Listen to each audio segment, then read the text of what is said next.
Test 1 2, test 1 2. One more time. Test 1 2, test 1 2. Can you hear me now? Oh, there we go. Now we're cooking.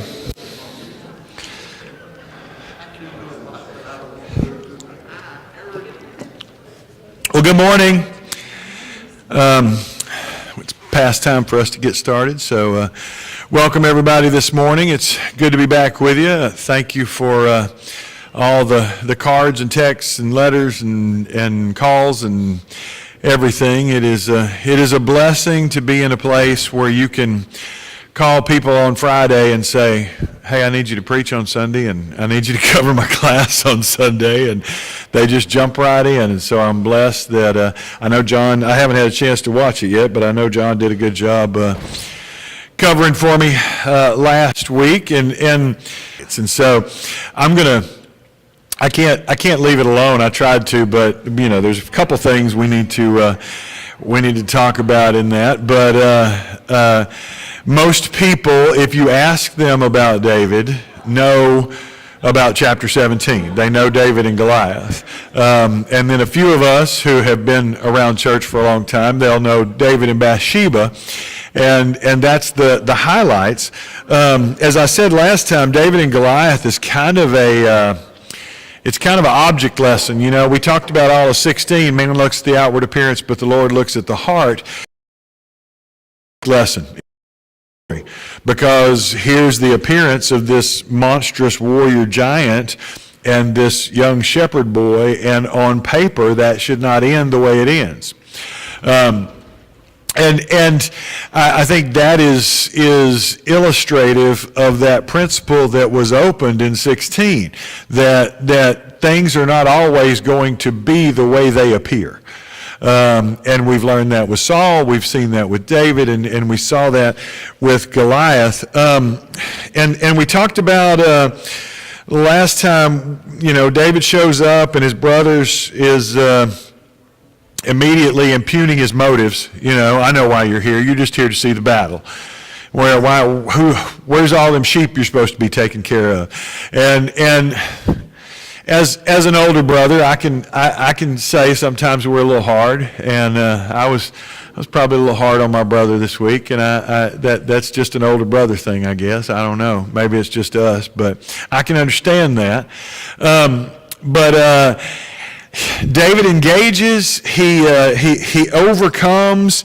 There's a lot that goes on here, but I think the key is that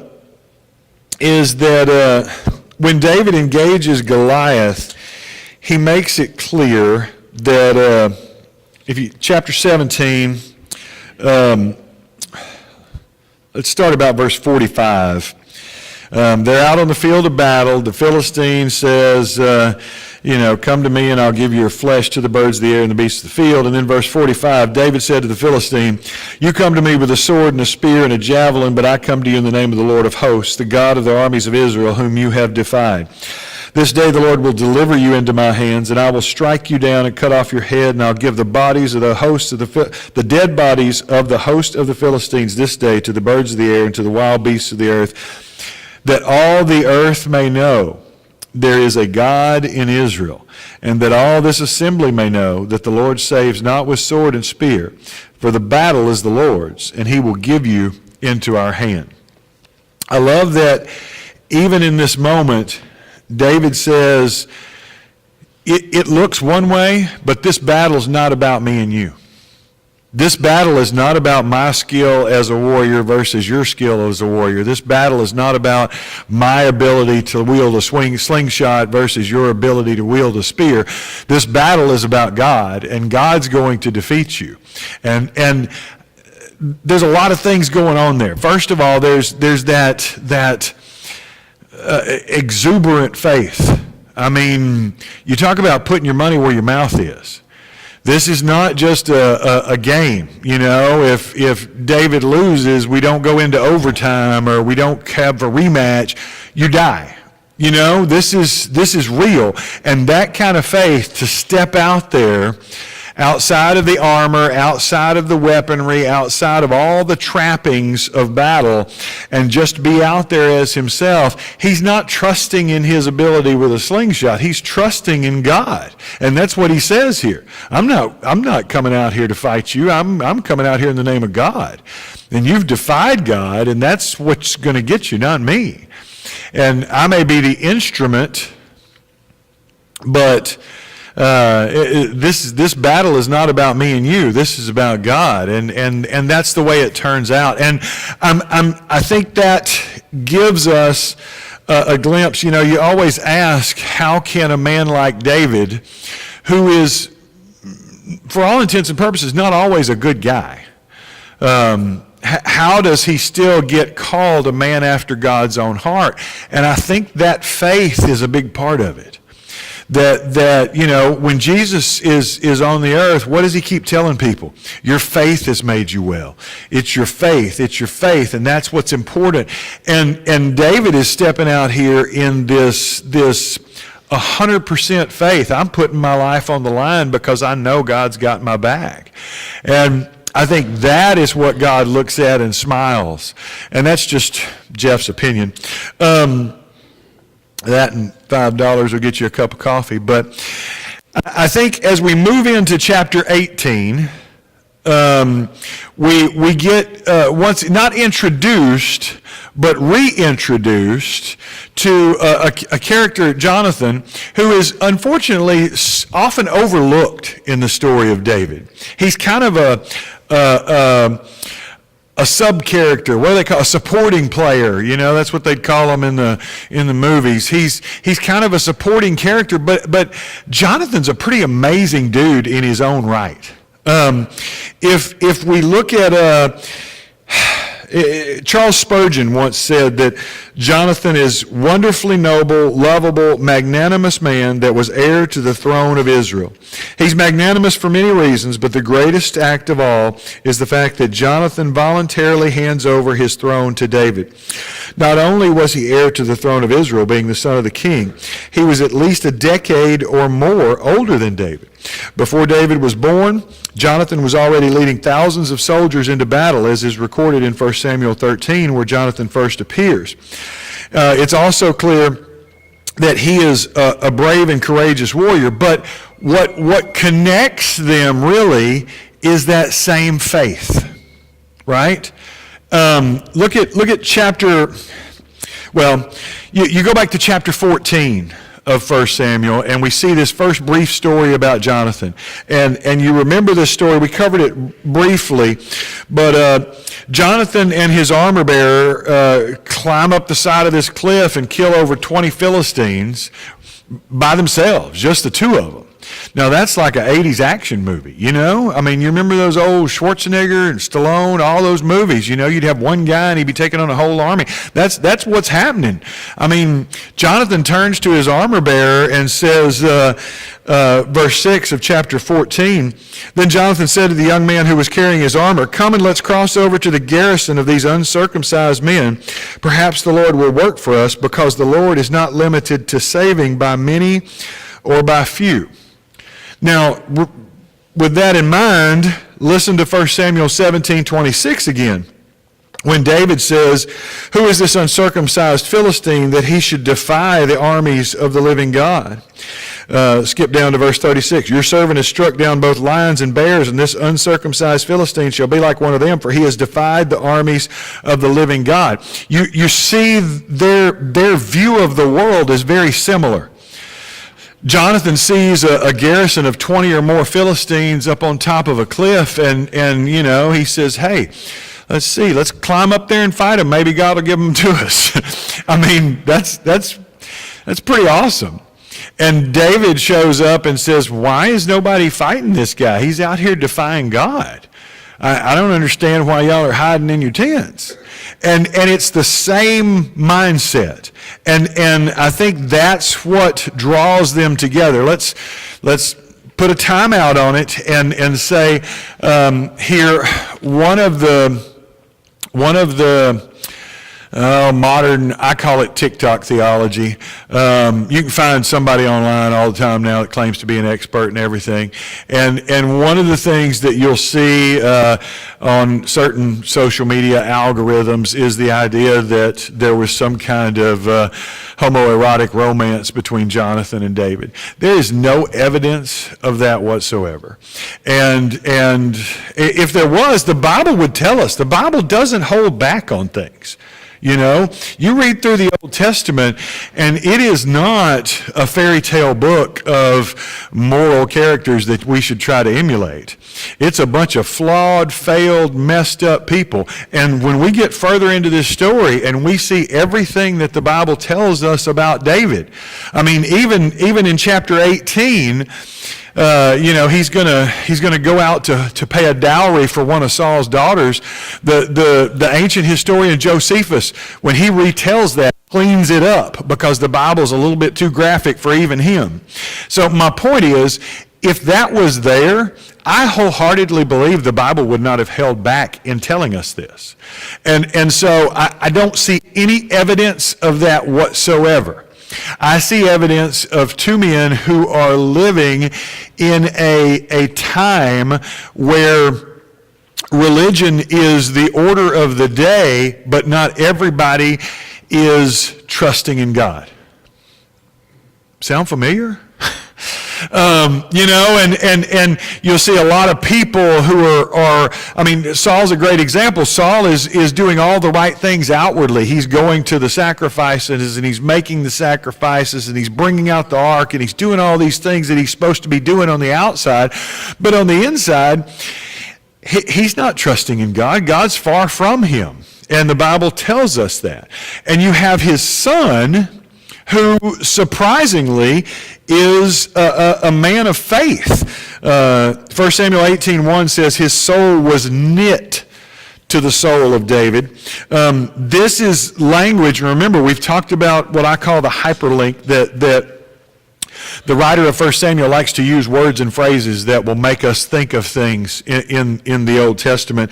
And this is reminiscent of Genesis 44:30 because it talks about the love of Jacob for his son Benjamin, and the wording it uses there is their souls were bundled together. It's the same wording. That's what it's supposed to remind us of. And so I see this more as like a mentor relationship, right? Jonathan is the older man who has lived as the only warrior of faith in Israel.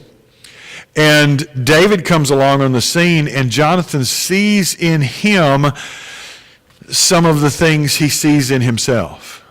And because of that, his soul is knit to him. They become bonded in that moment. C.S. Lewis, in his book, The Four Loves, talks about this kind of friendship. Let me read you this quote. He says, "Friendship arises out of mere companionship when two or more of the companions discover they have in common some insight or interest or even taste which others do not share, and which till that moment each believed to be his own unique treasure or burden." The idea is we become friends when in the course of companionship you share something with someone and say, and they go, "Oh, really? You feel that way too? I thought I was the only one." That bonding moment, right? You with me? And I think that's what happens here.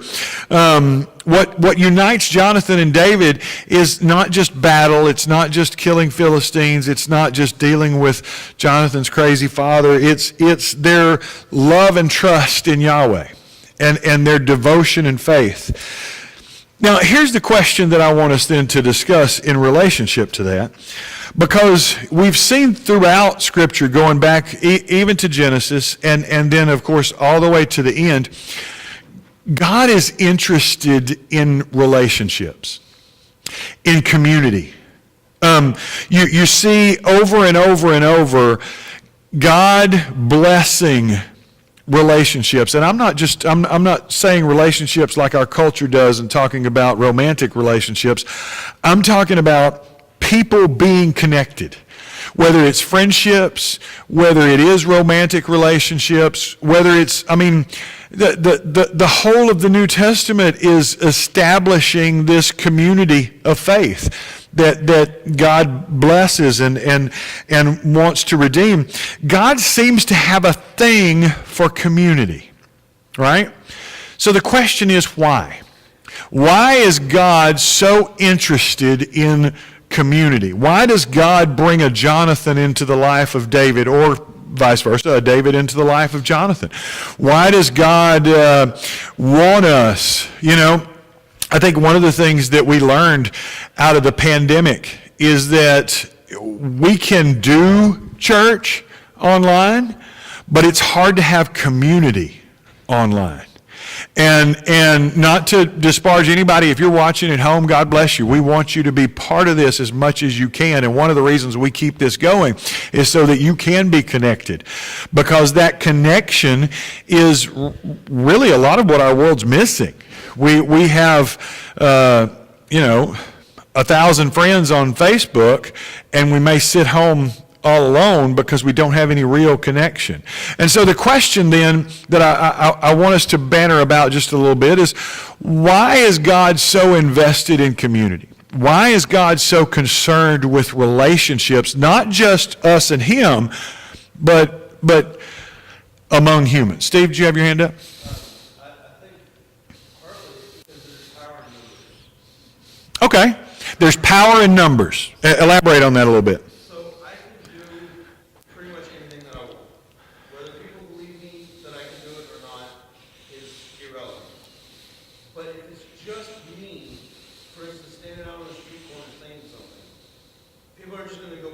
I'm not going to think much of it tonight. But now if I've got a community of people that think the same way I do standing up there with me, now it says something. Now I need to stand up and pay attention. Because now it's no longer just me. It's 5, 10, 15, 100 people. Look at what's happened just in this town when the National Day of Prayer happens. Okay. You know that's all started with one person. Right.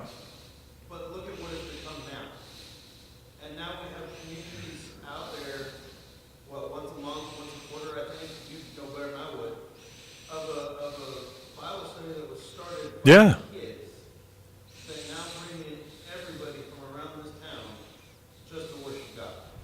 So there's strength in numbers is what Steve's saying. I can do something by myself and I might be an outlier, but if you see a bunch of people banding together in that, it more than credibility, it gives it validity, I think might be a good. Gene? Well, one thing is that we encourage each other and strengthen each other in that regard. So if a person is alone all the time, they tend to become feeling lonely, self-centered. Why am I in this situation? Thinking about what they don't have. But when you're with other people, the heart reaches out to those other people to encourage, to strengthen, and if they do the same thing, then they become stronger together. So when I'm alone, it's easy for me, for my world to become all about me. But when I'm with others, it helps me in multiple ways because it strengthens me, it builds me up, it gives me encouragement.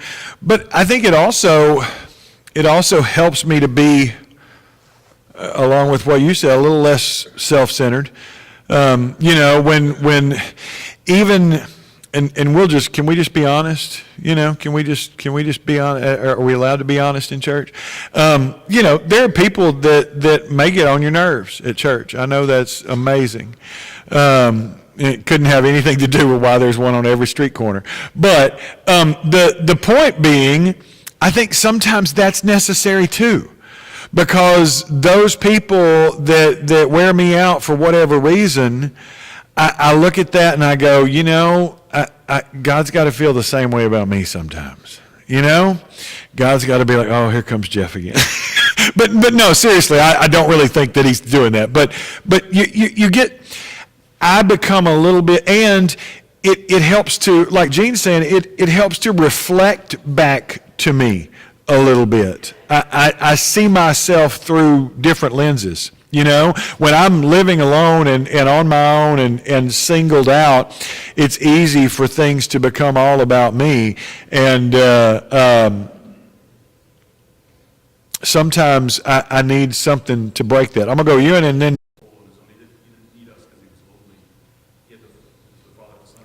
Right.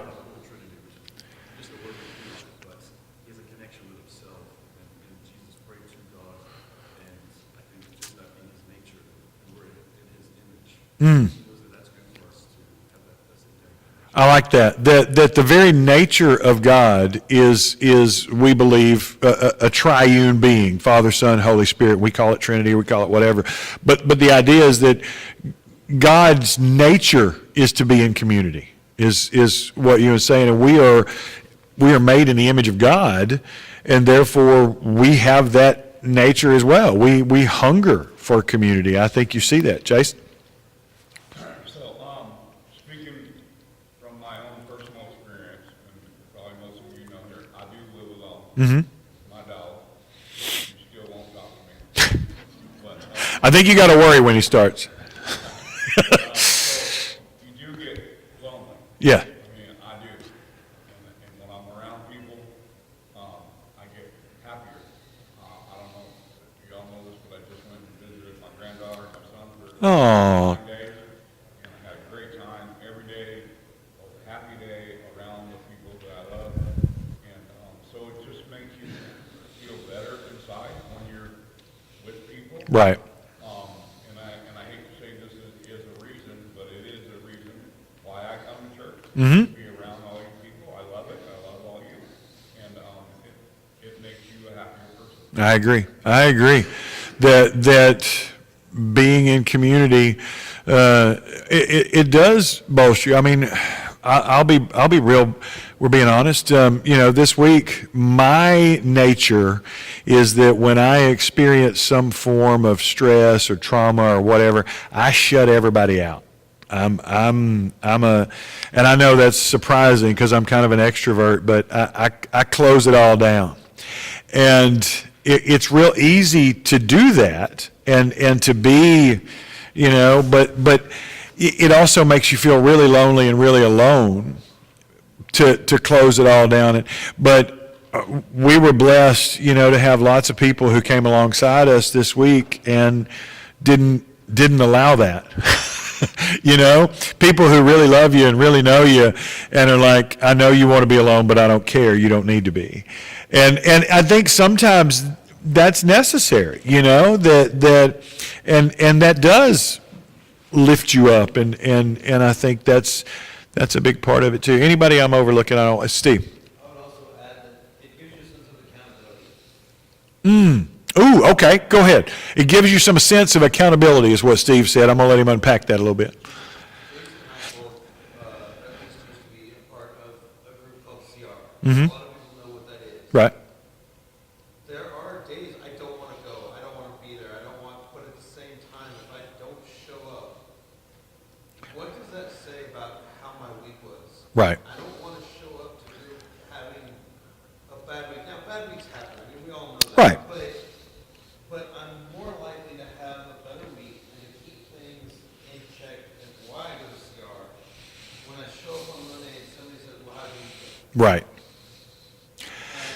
And I'm not saying that accountability is the best reason to go to worship, but it helps. No, it's part of it. I agree. You go to worship and you, like me, my favorite day of the week is Wednesday because I get recharged Wednesday nights. I might not be the most accurate, but it recharges me for the rest of the week. And Right. When I show up on Sunday and people say, well, how you doing? I don't want to give that stint. I'm good. Right. And, if I'm having a bad week, you're going to know. And I think that it really kind of helps keep your nature in check when you got to go and face the people that you worship with. Whether you tell them what's going on or not, do you really want them to know that side of you? Right. It helps to keep that side of our nature in check. I think that's good because I don't know the exact quote, but another thing that C.S. Lewis has said is that we as humans have a tendency in our nature, we can justify just about anything. I can convince myself that whatever I want is okay. And whether that be sinful or whether it be whatever, I can convince myself that it's okay. I can make it where I deserve this or whatever. That accountability, I think, helps to shine a light on that selfishness and that self-centeredness. And I agree. I think that's helpful, Gene. And it was God who said, it's not good for man to be alone. Absolutely. God who said it's not good for man to be alone. You? Factual that Harvard did a study. It's the longest and largest study they've ever done. I think it's over a 7-year period, and they discovered that it was about longevity. Who lives the longest and why?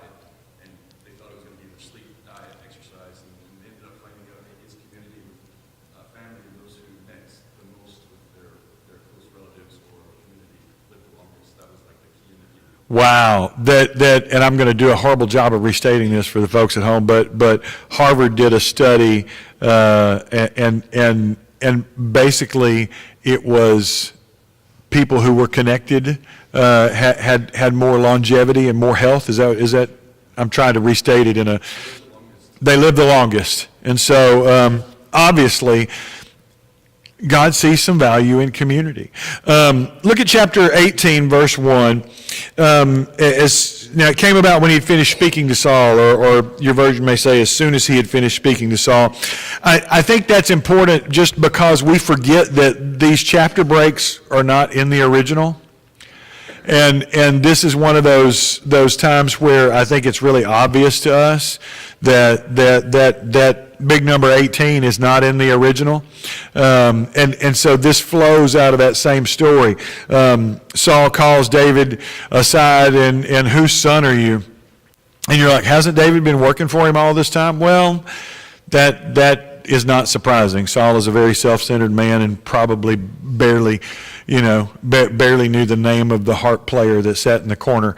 That doesn't bother me at all. But as soon as David finishes speaking to Saul, that's where we pick up.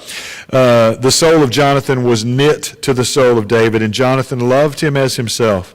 Verse 2, Saul took him that day and did not let him return to his father's house. Then Jonathan made a covenant with David because he loved him as himself. Jonathan stripped himself of the robe that was, theologians will tell you, any kind of homoerotic thing. This is a symbolic gesture on the part of Jonathan. This is a big deal. Jonathan is taking off his royal robes, the robes that signify him as the heir apparent to the throne of Israel, and putting them on David. That's not a little thing.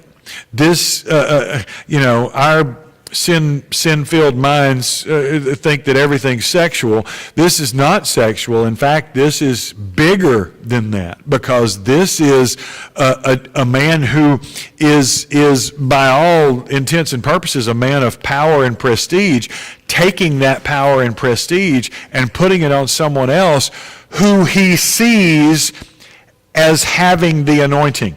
And we're not just talking about oil. We're talking about Jonathan perceives in his spirit that the Spirit of God is with David.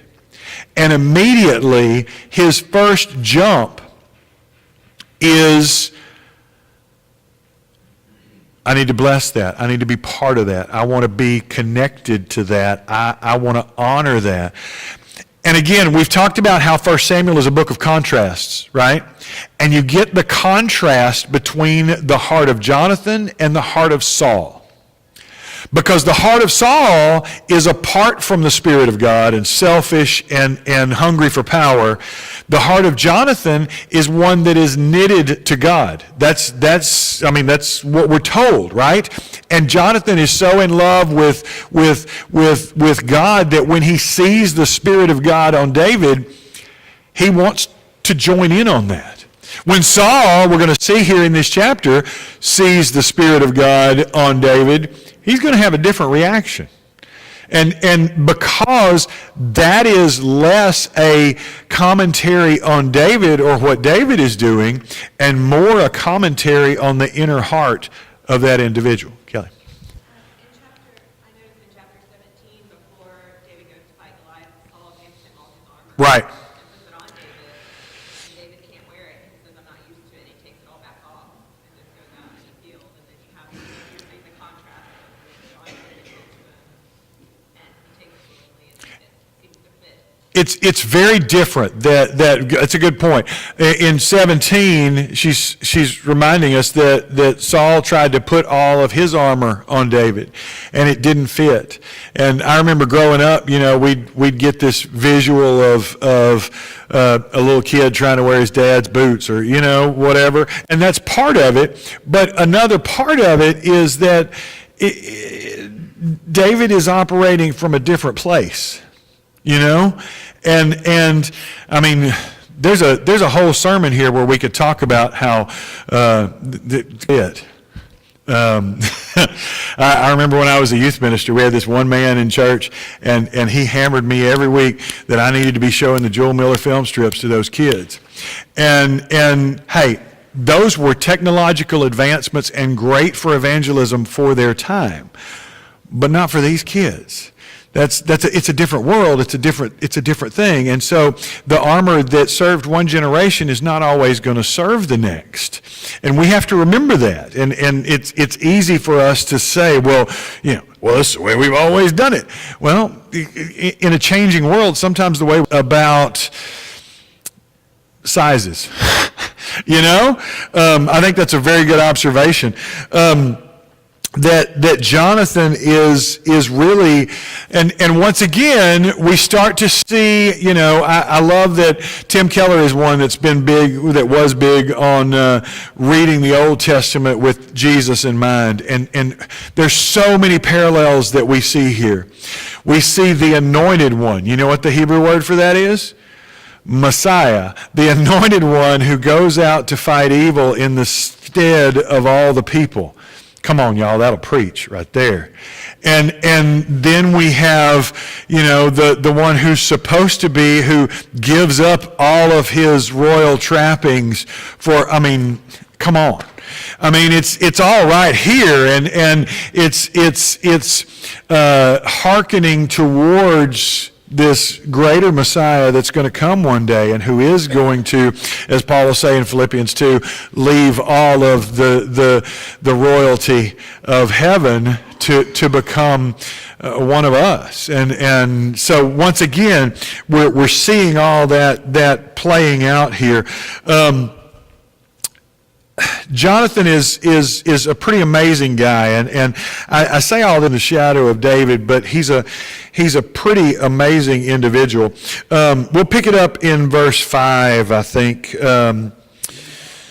of chapter 18. And David went out and was successful wherever Saul sent him, so that Saul set him over the men of war. And this was good in the sight of all the people, and also in the sight of Saul's servants. As they were coming home, when David returned from striking down the Philistine, the women came out of all the cities of Israel, singing and dancing to meet King Saul, with tambourines, with songs of joy, and with musical instruments. And the women sang to one another as they celebrated. Saul has struck down his thousands, and David his 10,000s. And Saul was very angry, and this saying displeased him. He said, they've ascribed to David 10,000s, and to me they've ascribed thousands. What more can he have but the kingdom? And Saul eyed David from that day on. I don't know what your version has, but it's kind of like the evil eye. King Saul is not a fan of this song, right? And instead of celebrating the victory who does David ascribe the victory to? God, not himself. The Lord will deliver you into my hands this day, so that the world will know that there is a God in Israel. Not so that David can be glorified. David showed up to bring sandwiches like his daddy told him to. He didn't show up to be glorified and to be a superstar. He's just doing what he's supposed to do, and in the process, God is blessing his faithfulness. He is responding in faith, and God is blessing his faithfulness.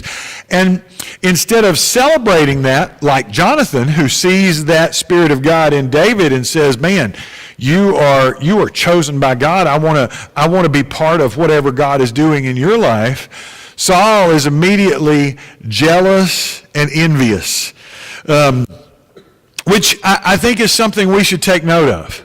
Because we live in a society and a culture, especially today, that drives on envy and jealousy, right? Our television commercials.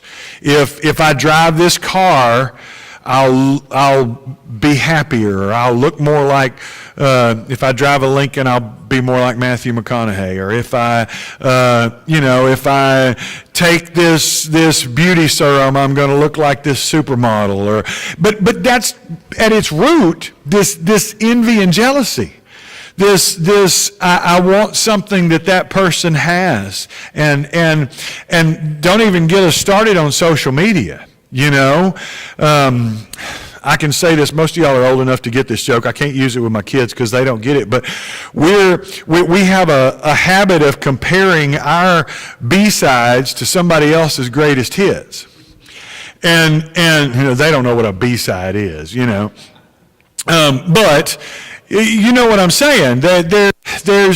We're looking at things, I tell the story of we were at a thing when they were little, and I pointed this out to them, this family that was next to us, and man, the kids are running crazy, and mom's screaming at them, and they're squabbling, and they're fighting. Mom's, get over here, blah, blah, blah, and everybody's yelling at each other, and we're just sitting over here, kind of watching all this go on, and she pulls them all together, and then she gets somebody to take their picture, and they post that social media, having a great time with the family. And it's like, that's not, and I took that opportunity and said, girls, you need to pay attention. Everything on social media ain't real, and sometimes you're looking at somebody else's manufactured moment, and you realize your real life doesn't measure up to that. Well, theirs don't either. But we get sucked into that trap of envy and jealousy, and I wish I had this, or I wish I could be more like that, and that's what Saul gets sucked into, It never fails that when I compare myself, I'm always comparing myself in a light that somehow either diminishes me or makes me feel superior, right? I'm looking at somebody over here and saying, oh man, I wish I had that, or I wish I was more like that, or it's not fair that they have that, or or I'm looking down and going, well, thank God I'm not like that. But it's still, who's it all about? It's all about me. And one of the reasons that Paul, when he talks about envy and jealousy, says it gives envy, jealousy, and wrath, it gives Satan a foothold. Literally, a space to take hold of you is what the word literally means. And so that envy and jealousy is like a crack in the armor, an open doorway. And so the question I want us, how do we avoid this trap? Because we live in a world that seems to throw up envy and jealousy at us every turn, be more like this, be more like that. And none of us are immune to it. We all have those feelings, And I'm getting a different word in my head, but that's the root of what it is. It's all about me. How do I avoid that trap? How do I keep from getting sucked into envy and jealousy like Saul? Jason says, I don't know, but when you find out, let me know. Anybody? Steve. So you remind me, I heard an interview that Matthew McConaughey had done once. And what he said was, every day I look at my life, and I see these people around me, and I see the people that, and it's all great, and I'm happy for them. But every day I'm not chasing them. I'm chasing my tomorrow. And when asked what he meant by that, he said, I know who I am today.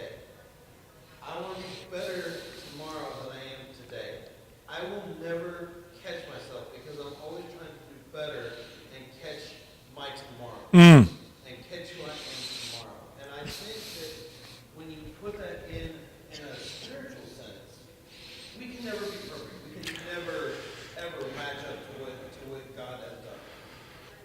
But that doesn't mean that we can't study and we can't learn. Right. Keep chasing that image as opposed to whatever the book says or does.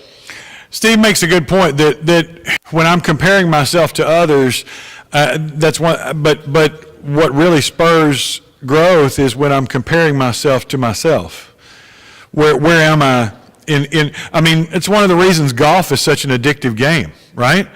You don't go play golf every day because you want to be Tiger Woods or Jack Nicklaus or pick whoever you want to. You're playing because you want to do better than you did last time. You know, I'm trying to improve on what and my competition is not really even the people I'm playing with. It's really me. And I want to hit, because I hit those shanks that I have to go look for an hour in the woods, and that's frustrating. But what gets you addicted is when you hit that one perfect one. And you're out there and you're fishing and you ain't caught nothing for a long time and you get that one. It can be a little bitty crappie that's about that big, but you're there for another 2 hours, because I'm in now. But I think there's something to that part of avoiding that trap is not comparing myself to others, but comparing myself to me. And that's harder to do. I think that's one of the reasons it's good to do things like journaling, like prayer journals or whatnot like that, because then you can look back and see, man, I was praying for this and this was really important. And now I'm kind of glad God said no. It's like the Garth Brooks song. But anyway, It's all about faithfulness, and since we're on Matthew McConaughey, he wrote a book, Uh-huh. and in his book, when he recognized opportunities that God put in his path, he called them green lights. Okay. And so it's all about that too. I think it really is. I think it's, Norma says it's about faithfulness. And that, I don't know how our class became about McConaughey this morning, but McConaughey wrote a book, and one of the things he talked about was when he saw opportunities in his life, called them green lights, that God had put open doors. You've heard me use that phrase, whatever. But the idea that God put that there for me, that is a focus not on me, but on God. And I think that's what we see the difference is.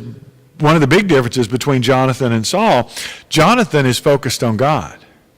Jonathan is focused on his relationship to Yahweh. And when he sees someone else who has the same focus, they're drawn together.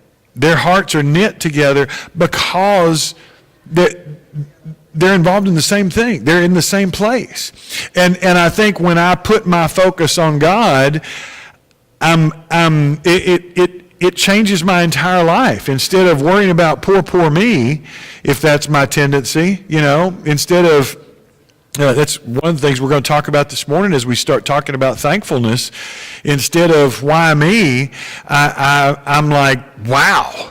Instead of why did God allow this to happen to me, I'm instead saying, wow, God, thank you for allowing me to experience this. A couple weeks ago I went to Jasper to visit my mom, and then I drove over to Newton to pick up our little niece, I call her. It's a long story, but I pick her up, and then I drive all the way to Nacogdoches to go see Allie, and then I drive all the way back here, and my truck dies as I'm pulling into Elkins. And I was thankful. Not that my truck died, but that it didn't die in the middle of nowhere. There's a lot of places in that trip that there's not any cell service, there's not anybody around for miles, it's dark, it's nighttime, I'm pulling in. I was thankful to God that you got me safely home, because I'm in a place where I break down, and the first people by is Gonzalo, and then after that is Philip Scheid and Cullen Lyles, and God put me in a place, the absolute best place for that to happen. And no, God did not make my truck break down. Ford Motor Company made my truck break down, but God had it happen in the best possible place. And I think when we focus on God, then we start being able to be thankful even in times that may not look great. You know, my truck's broken down, but Lord, thank you, God, that I was not broke down in the middle of nowhere with a 7-year-old in the back seat and no way to get help. Robin, you had your hand up?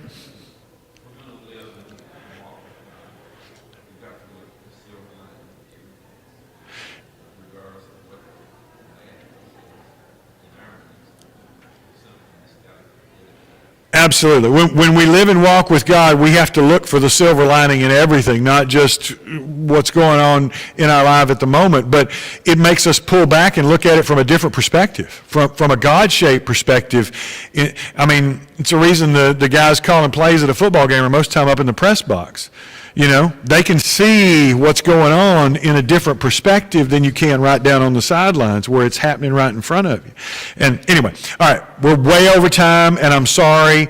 We got a total of maybe 8 verses, but that's okay. It's going to pick up soon because we're going to get moving because next David's going to get married, and that's going to be fun. Anyway. That's all the time we have for this morning. Thank you for your participation, your cooperation, and your comments. We got about 10 minutes, and we'll be back in here for worship. Thank you.